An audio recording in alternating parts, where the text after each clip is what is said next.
Hello， 大家好，我是梁夏，不是梁虾。相信各位已经看完了 2.0 前瞻直播内容了吧？作为新的星球皮诺康尼，内容也是非常多啊，新的活动、新的仪器、新的材料，还有我们比较期待的新角色和老角色复刻。上半黑天鹅、影月君，下半花火、警员。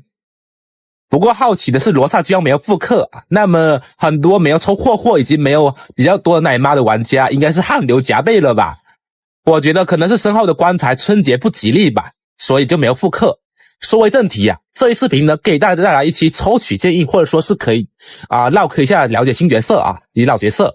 看完之后希望可以点赞支持一下，至于1个硬币10经验，同视频对转发启动比较大，帮忙转发一下吧，不用真的转发退回来就行了，同时有经验的谢谢。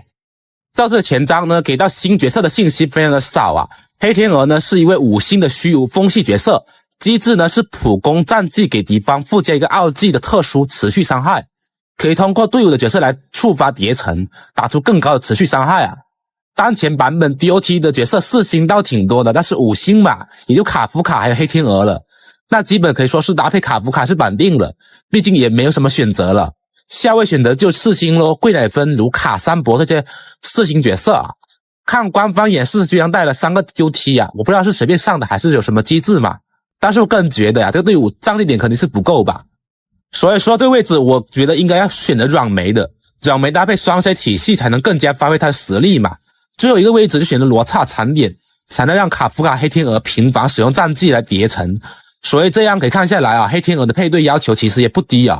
但是如果换成艾斯达辅助强度又该如何呢？这个得看正式服的表现了。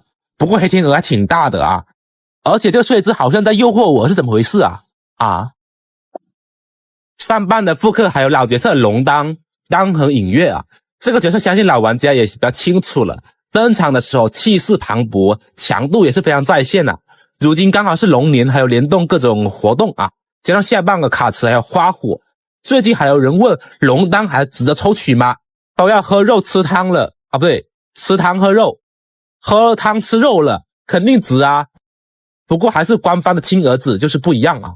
而且作为一个持续爆发型的角色，可当可群的毁灭角色缺点就是身板比较脆了，需要搭配一个奶量比较高的角色才能比较稳定打出伤害。影月是毁灭3C 当中配对要求最低的角色，佩拉、航牙、停云、御空等4星角色都是影月平民好队友。你至于说影月0+0怎么样，我的评价是说一般般啊，因为 1.6 版本送了真灵医生，而导致影月0+0就不是很必要了。所以如果你打算抽影月强度档玩家，就是推荐0+1起步才比较好。我也是经常打混沌0+0、0+1、2+1影月我都玩过，在0+0情况下差距还是非常大的，所以你们打抽几加几呢？让我看看呗。而下半的新角色假面愚者花火，红色指甲狱卒，爱了啊。花火呢是一名量子同谐的5星角色，花火在队伍里面可以提高战绩点的上限变成7个了，哇，这一点就非常棒了。释放大招可以回复4个战绩点，这一点可以从前瞻画面看出来，就是4个不用猜了。而且还可以根据队伍角色的战绩点使用越多，那么伤害越高的情况。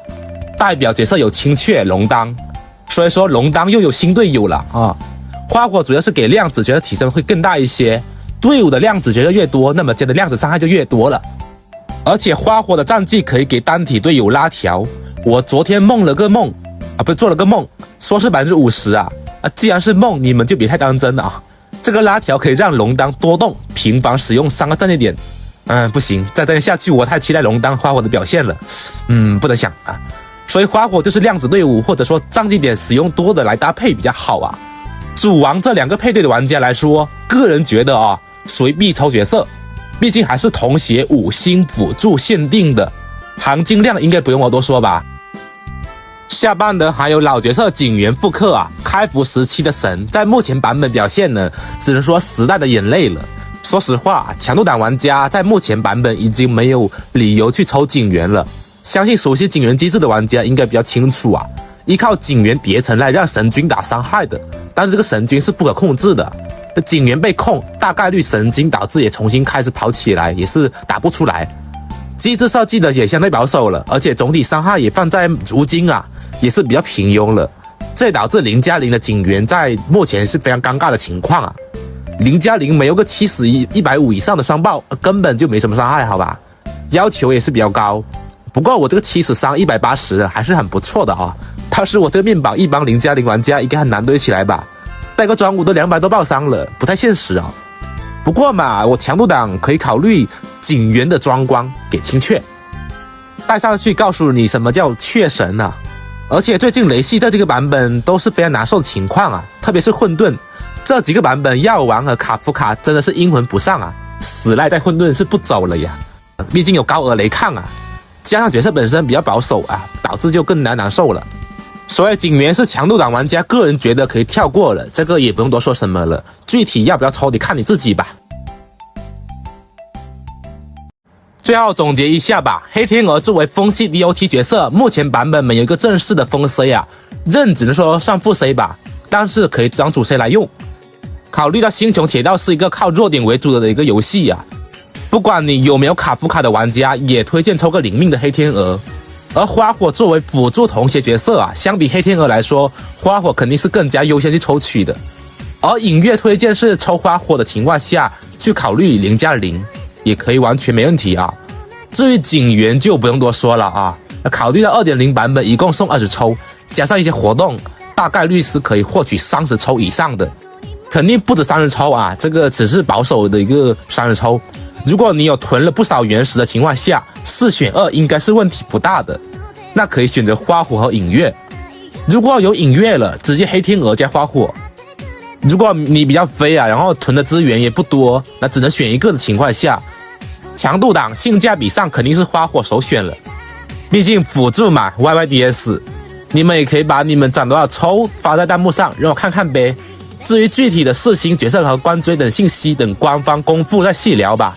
如果这期视频你看得开心，希望可以点个赞支持一下，拜托，这真的对我非常重要。